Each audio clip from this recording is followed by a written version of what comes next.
ኢየሱስ ክርስቶስ ከትንሣኤ በኋላ መግደላዊት ማርያምን አትንኪኝ ለምን አላት? ጌታችን መድኃኒታችን ኢየሱስ ክርስቶስ ከሙታን ተለይቶ ከተነሳ በኋላ ለመጀመሪያ ጊዜ ለመግደላዊት ማርያም ሲገለጥላት መምህር ብላ ለመዳሰስ ስትሞክር፣ ክርስቶስ ግን አትንኪኝ የሚል መልስ መልሶላታል።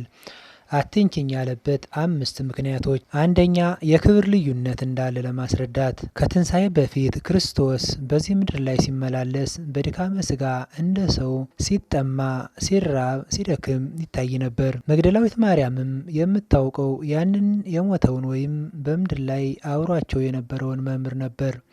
አሁን ግን የተነሳው ሥጋ የማይበሰብስ መንፈሳዊና ክብር የለበሰ ነው።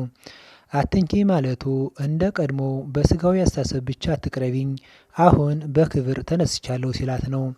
ሁለተኛ፣ የእምነት ደረጃዋን ለማሳደግ። መግደላዊት ማርያም ክርስቶስን ስታየው ረቡኒ ወይም መምህር ሆይ ብላ ነበር የጠራችው። ይህ የሚያሳየው ገና እንደ ቀድሞ መምህርነቱ ብቻ እያየችው እንደነበር ነው። ክርስቶስ አትንኪ በማለት እጇን ሲከለክላት፣ ልቧ ግን ወደ ላይ እንዲሰቀልና እርሱ የባህሪ አምላክ መሆኑን እንድታምን ይፈልግ ነበር።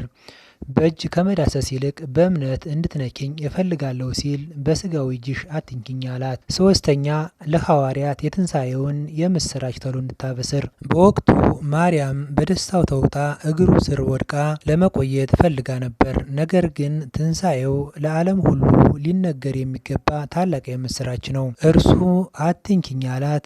እዚህ ከኔ ጋር በመቆየት አትዘግይ፣ ይልቁኑ ሂጅና ለወንድሞች ለሐዋርያት ተነሳ በያቸው በማለት የተልእኮውን አስፈላጊነት ለመግለጽ አትንኪኝ አላት። ትንሣኤው ለሁሉም መነገር ያለበት የምስራች ነውና ሂዳ እንድታበስር እንዲህ በማለት ነግሯታል። አምስተኛ፣ ሴቶች ስጋ ወደሙን መንካት እንደማይችሉ ስርዓት ሲሰራ ነው። ቶማስ ትንሣኤውን አላምንም ብሎ በመጠራጠሩ እንዲዳስሰው ፈቅዶለታል።